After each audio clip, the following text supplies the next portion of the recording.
What's up, everybody? Today, we are going to be talking about the new Tom Holland movie. What?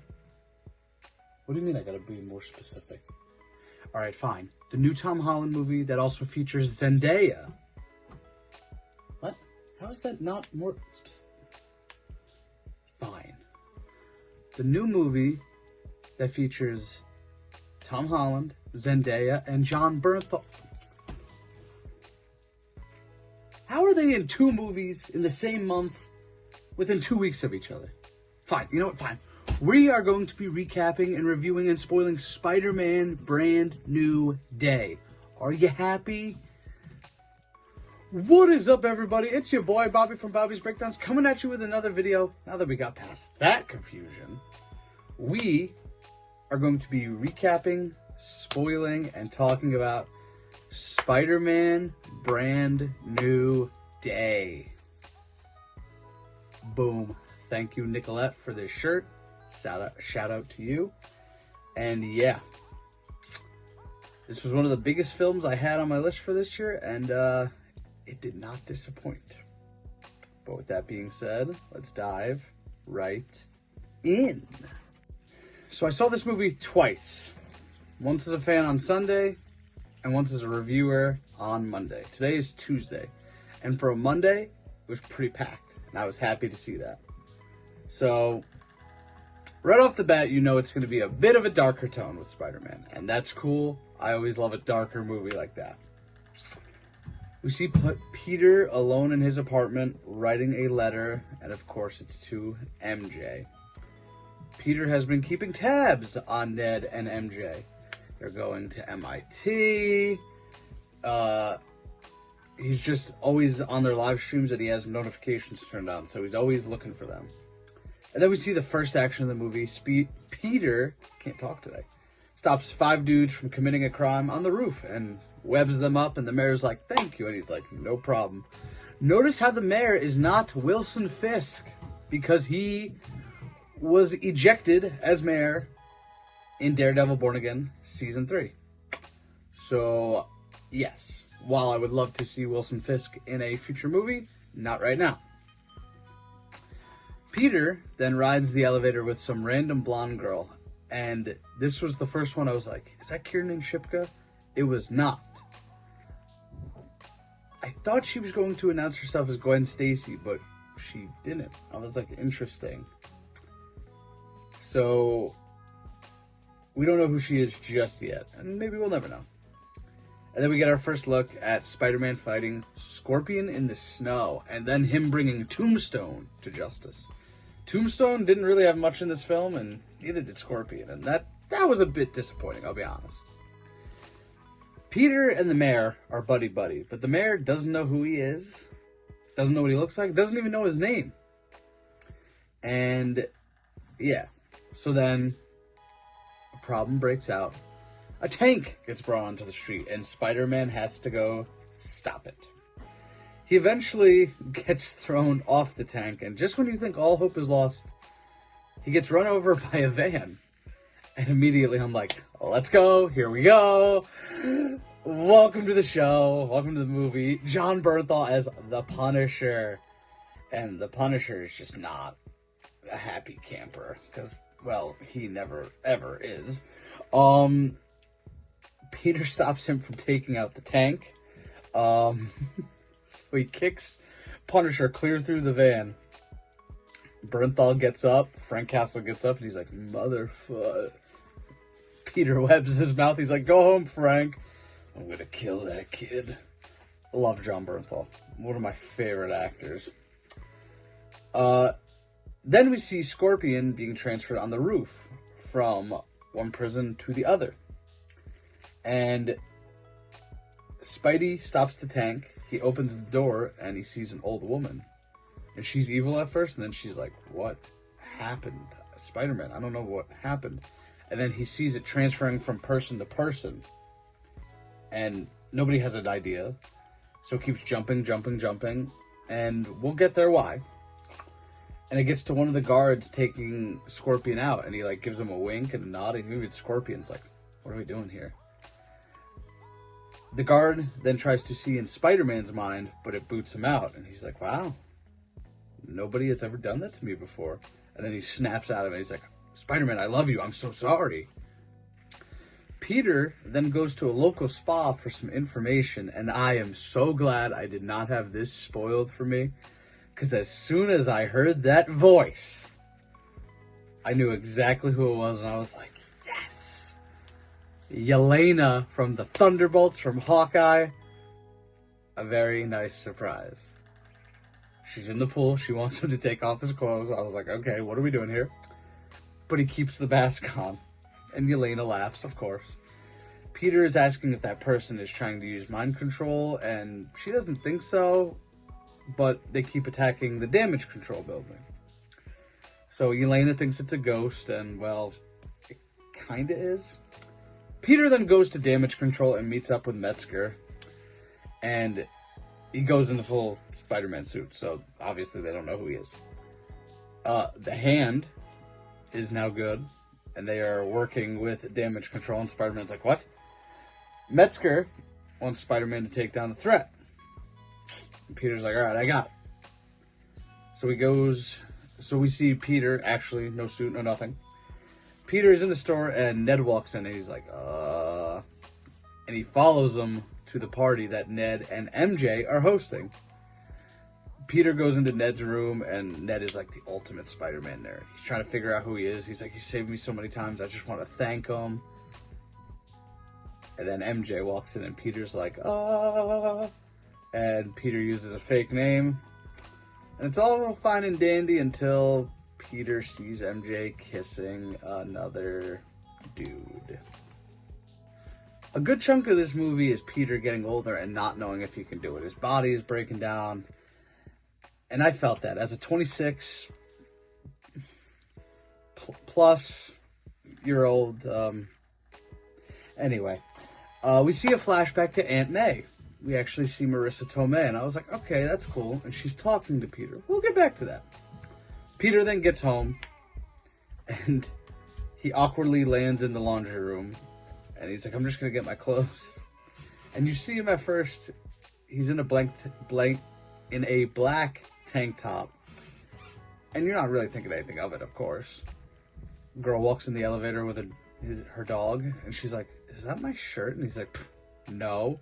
And the camera pans out, and it's like a belly shirt on Tom Holland. So it's like, okay. And he awkwardly runs out, and you just see Juicy written on his butt. I was like, okay, that was very funny. Another good chunk of this movie is Peter trying to figure out his suit and how to get rid of the headaches, because he's a mess. Spider-Man then arrives to fight Scorpion, and Scorpion says, you think I'm Scorpion? And that's a sign. And, hello, G. We will get there, I promise. Peter's eyes turn dark during the fight, and he goes nuts on Scorpion. Throwing him around, throws him into a cop car, injures a cop. Pretty brutal stuff. And the mayor's like, what are you doing? You just hurt a cop. And he like snaps out of it. He's like, oh my god. And Scorpion is laughing at him. And then he breaks and he's like, Spider-Man, what just happened? What did I do? And he's actually being legit. He has no idea. And a few points in the movie, like the Iron Man movies, we just see his eyes, which is pretty cool. A pretty cool nod.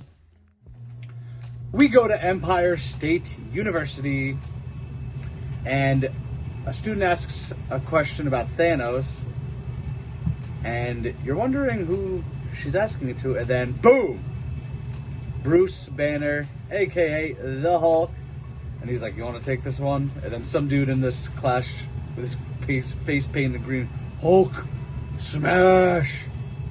Peter talks to Banner about hulking up and what to do, and he is testing some tech. It goes poorly. Then we see Spider-Man like in an alleyway trying to test out the tech, and it fails miserably. So it like explodes him and shoots him out into like the sidewalk, and you just see some guy talking to him. He's like, hey, Spider-Man, you okay? And Spider-Man's at first like, yeah, man, I'm just testing out some tech. And he goes, you still haven't figured it out yet, huh? And it's that person. And then we see a hooded figure in Peter's apartment.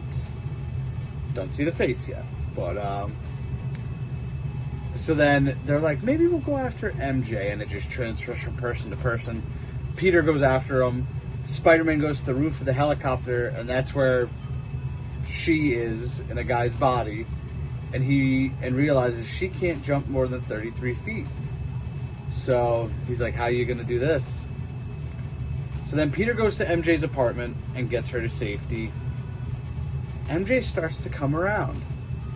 She starts to realize who Spider-Man is. MJ lifts the mask and kisses him and fully sees his face, and she's like, Peter. And MJ is like, Peter's like, oh my goodness, MJ, you remembered.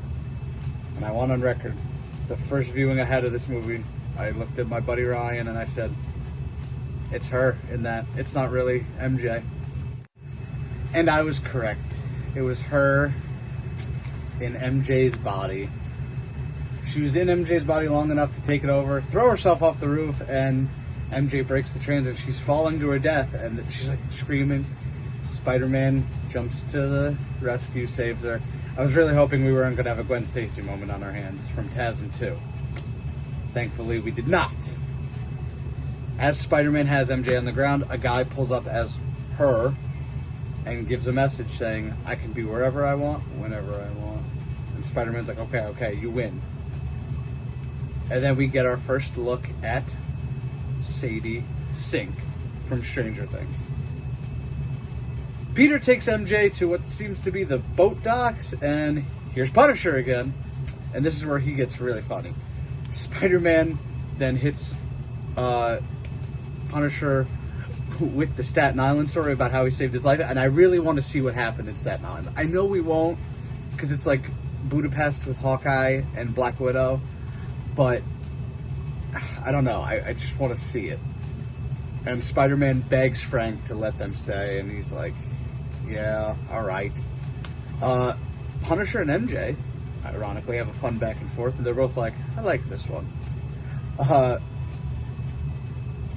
Peter then pulls up the computer and shows MJ Sadie Sink, and the name wasn't exactly shocking, but it was a oh my goodness moment, because she's finally in the MCU. Hello, Jean Grey. MJ figures out why the inhibitor is overheating, because it's too close to his head, and that's why it's giving him headaches. And Peter's like, duh. Then the next morning, Frank catches Peter, Spider-Man, dozing off while doing work. And Frank, the man loves his coffee. Going back to Daredevil Born Again, he gives Spider-Man a cup. Spider-Man lifts the mask up just enough to drink, and he puts it back down, and Punisher laughs at him. Jean then infiltrates the damage control building, tells Metzger that she's Jean Grey, and Metzger's like, ugh. Jean knows she can't fight Spider-Man, but Jean brought back up the Hulk. And Hulk takes it to Spidey until his Punisher shows up and shoots him like 50 times. Punisher was like, MJ told me to come have your back. And Spider-Man's like, wait, did she actually say that? And probably my favorite line of the movie, of course, comes from John Bernthal saying, are you blushing, Daffodil? What a line. I love it. Punisher orchestrates a plan to go after Jean just because he doesn't want to go after the Hulk. And Spider-Man's like, you just don't want to go after the Hulk, right? He goes, yeah, kind of. Jean then takes over Frank's body, and Jean just goes, whoa, this dude has some issues. And that's Frank for you, honestly. Hulk turns into the majorly big Hulk. Now it's like, uh-oh, we have a problem. Hulk slams Spidey around like he kind of did in Loki in Avengers. Spidey is then tying Hulk to the building to try and get him to calm down, to get the inhibitor on him. Fails at first, but Bruce is about to, like, murder him. But then Spidey's like, I'm your friend, man. And then Hulk kind of calms down. And we see him fall off the building, and that's the last we see of him besides him being taken to the hospital. I don't think he'll be in Doomsday, maybe Secret Wars, but I don't know, honestly. I have no idea. Jean leads Punisher to Metzger and asks, where is she? And it's like, who? And in that time, Spider-Man gets the inhibitor on Jean, and she passes out because she's got no powers. And before she passes out, she says, "Sarah." Metzger tells Peter that Sarah is somebody he used to work with before she died. He's technically not lying, but he really is. Peter gets back to MJ, and MJ was reading the letter. And it's actually her this time. She wants to have a chat with Peter Parker. She said, "You owe it to me." And she knows who he is now, sorta. Peter tells her that he loves her. MJ doesn't return the favor because she can't remember. Spider-Man brings her home in a very awkward way, and he meets Ned, and Ned is losing his mind, of course. MJ tells her she doesn't remember anything, and then we find out Metzger lied and said he thought about Sarah, and we find out it's Sarah Gray, Jean Grey's sister. We go back in time and see Sarah and Jean using their powers on people. Sarah gets taken away by damage control people and transfers her powers to Jean, and Jean has no idea where Sarah went after. It's kind of heartbreaking, honestly. Jean is being held hostage by Metzger with no powers. Spider-Man is trying to get in and get to Jean because he knows he messed it up, and he wants to make it right. Spider-Man then talks to the guards, and the guards are ready to shoot him. He's like, "Whoa, boys, fine. If we're gonna do it this way, fine." And he's like, "I'm not in high school anymore." And he starts stretching. He goes, "You a big stretcher?" to one of the guards. And one of the guards is like, "What?" And a fight breaks out, and of course, Spider-Man wins. Jean realizes Metzger murdered her sister, and then Jean goes rogue. Jean gets her powers back and freezes pretty much half the city. Thankfully, Frank is on the other side of it. Spider-Man gets in, but the Hand at this point is turned evil, and Jean Grey is controlling them. Jean has taken Metzger hostage.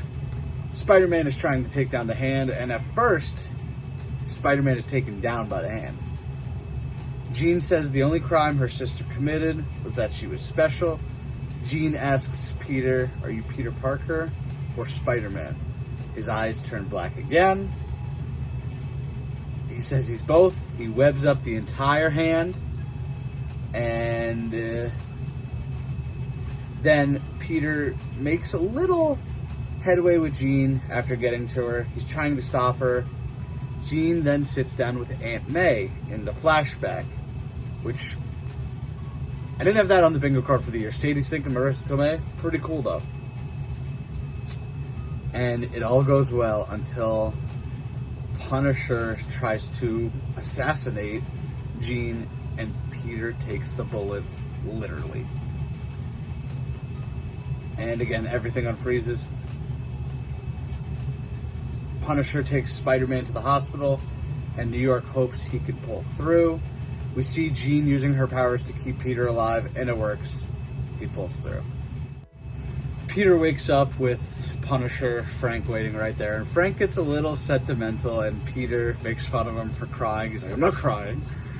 The people are huddled outside the building. They're like, "Spider-Man, Spider-Man." And Frank goes, "Kid, whenever you're ready to ditch this joint, I got a plan." Now I'm thinking in my head, it's going to be this awesome, crazy plan. Peter walks out of the building, limping out, and you just hear, "Hey, everyone, it's Spider-Man!" And Peter stops, but then they're all looking up at the window. It's Punisher with the Spider-Man mask on and the gloves, and he's jumping up and down. And Frank's going nuts in typical Frank fashion, and Peter then locks eyes with a little boy, and he does the pew with him. I got this from a friend, Marty. Comment, let's see if you watch this. Comment when you get to this point, because he says that's Miles Morales. It's very possible. I don't think Miles Morales is joining the MCU for a while. So Marty, if you watch this, Easter egg, comment. MJ then has something Peter gave her and somewhat remembers it. Peter is at May's tombstone saying he's not going to do it alone anymore. Metzger is still missing. And Yelena is helping with the mayor. So Yelena's a good girl now. The very end of the movie, we see Peter talking to Ned inside the bagel place. Ned's like, I don't really remember you. But he remembers their handshake. Jean restored some of their memories and cut to black. The post-credit scene. We see a spider tracker, like earlier in the movie, and it says location unknown. Location unknown. Then it says location found. And it goes off Earth to another planet or a universe. Now I'm glad I waited to record this until Tuesday, because without this I really wouldn't have known. I mean, I had my theory, but I was wrong. Kevin Feige said this is a universe and a comic book that Stan Lee created and that you are very familiar with. Hello, the X-Men. It's the X-Men's universe. And it said Spider-Man will return. Didn't say Tom Holland. I think we see Tobey Maguire in Doomsday. I think it's that universe. The incursion in the beginning of the Doomsday trailer, I believe it's that universe. And I think that's where we get Tobey Maguire, Hugh Jackman, Ryan Reynolds, and the rest of the X-Men that were confirmed for this movie, for Doomsday. So if that is true, that's an awesome setup, because that means Tobey Maguire's coming back. That means we're getting Hugh Jackman and Ryan Reynolds. I'm amped. Yes. Solid 8 out of 10. It was not better than No Way Home. No Way Home was just an experience all over the place. But this was really, really good. Bernthal did amazing. Sadie Sink came to play as Jean Grey. Tom Holland upped his game. Zendaya and Ned were even great. So yeah, 8 out of 10. So we're going to talk about the box office very briefly, then we're getting out of here. It made $1 billion. Like, in one weekend. It made $1 billion, or very close. Financial success, of course. I do not think Tom Holland is going to be in Doomsday. I think they're saving him for Secret War, but I do think we get a Peter Parker in Doomsday. Tobey Maguire. What did you think of Spider-Man Brand New Day? Comment below. It was awesome, what an experience. I loved it. Glad I saw it twice. And yeah, I honestly have no idea what's next. So, until next time, make sure you subscribe. Make sure you hit that like button. Plenty more content coming, folks. And I am Bobby from Bobby's Breakdowns, and we will see you in the next one. Later.